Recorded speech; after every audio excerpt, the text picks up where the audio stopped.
পবিত্র কোরআনে কারিমে আল্লাহ তাআলা ইরশাদ করেন, এবং আল্লাহকে অধিক স্মরণকারী পুরুষ ও অধিক স্মরণকারী নারী, এদের জন্য আল্লাহ রেখেছেন ক্ষমা ও মহা প্রতিদান।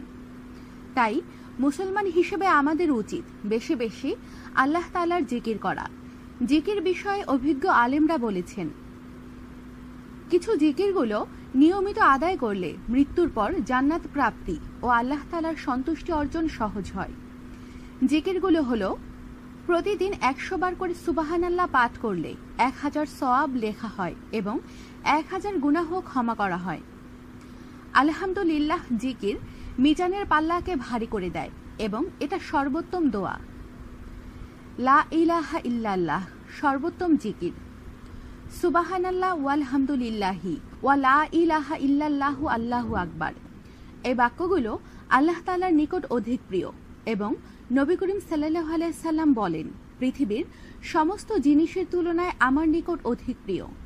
যে ব্যক্তি সুবহানাল্লাহি ওয়া বিহামদিহি প্রতিদিন 100 বার পাঠ করবে, সমুদ্রের ফেনা পরিমাণ গুনাহ থাকলেও তাকে মাফ করে দেয়া হবে। নবী করিম সাল্লাল্লাহু আলাইহি সাল্লাম বলেন, সুবহানাল্লাহি ওয়া বিহামদিহি সুবহানাল্লাহিল আযীম, এই কালেমাগুলো উচ্চারণে খুব সহজ, মিজানের পাল্লায় ভারী ও দয়াময় আল্লাহ তাআলার নিকট অতি প্রিয়। যে ব্যক্তি সুবহানাল্লাহিল আযীম ওয়া বিহামদিহি পাঠ করবে, প্রতিবারে তার জন্য জান্নাতে একটি করে খেজুর গাছ রোপণ করা হবে। নবী করিম সাল্লাল্লাহু আলাইহি সাল্লাম বলেন, লা হাওলা ওয়ালা কুওয়াতা ইল্লা বিল্লাহ হচ্ছে জান্নাতের গুপ্তধন সমূহের মধ্যে একটি।